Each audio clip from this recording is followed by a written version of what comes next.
రాజకీయాల్లో, సినిమాల్లో తనకంటూ ఓ ప్రత్యేక ఇమేజ్ క్రియేట్ చేసుకున్న రోజా అంటే తెలియని వారుండరు. ఆంధ్రప్రదేశ్లో వైసీపీ ప్రభుత్వం ఉన్న సమయంలో ఎమ్మెల్యేగా, మంత్రిగా తన బాధ్యతలు నిర్వహించిన రోజా రాజకీయాల్లోకి రాకముందే స్టార్ హీరోయిన్ అనే సంగతి మనందరికీ తెలిసిందే. రోజా తన సినిమాలతో ఎంతోమంది కుర్రకారుని తన వలలో వేసుకుంది.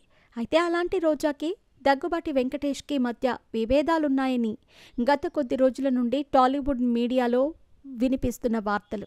అయితే వీరిద్దరి మధ్య విభేదాలు నిజమేనని తాజాగా రైటర్ తోట ప్రసాద్ ఓ ఇంటర్వ్యూలో తెలియజేశారు. తోట ప్రసాద్ మాట్లాడుతూ, వెంకటేష్, రోజా మధ్య విభేదాలున్నవి నిజమే, కానీ ఆ విభేదాలతో వెంకటేష్కి ఎలాంటి సంబంధమూ లేదు. రోజా కాస్త తొందరపాటు నిర్ణయం తీసుకుని సౌందర్యని, వెంకటేష్ని విమర్శించింది. అయితే ఈ విమర్శలు పేపర్లో వచ్చే ముందు వెంకటేష్ని కలిసి క్లారిటీ అడగ్గా, రోజాతో జరిగిన గొడవ విషయంలో నాకు ఎలాంటి సంబంధం లేదు.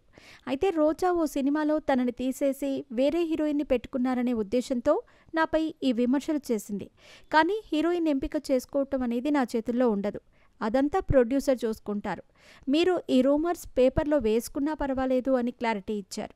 కానీ రోజా మాత్రం అసలు విషయం తెలియకుండా వెంకటేష్, సౌందర్యలని విమర్శించిందట. ఇక విషయం ఏంటంటే, రాజా మూవీని తెలుగులో తీద్దామనుకున్న సమయంలో హీరోయిన్గా రోజాని అనుకున్నారట.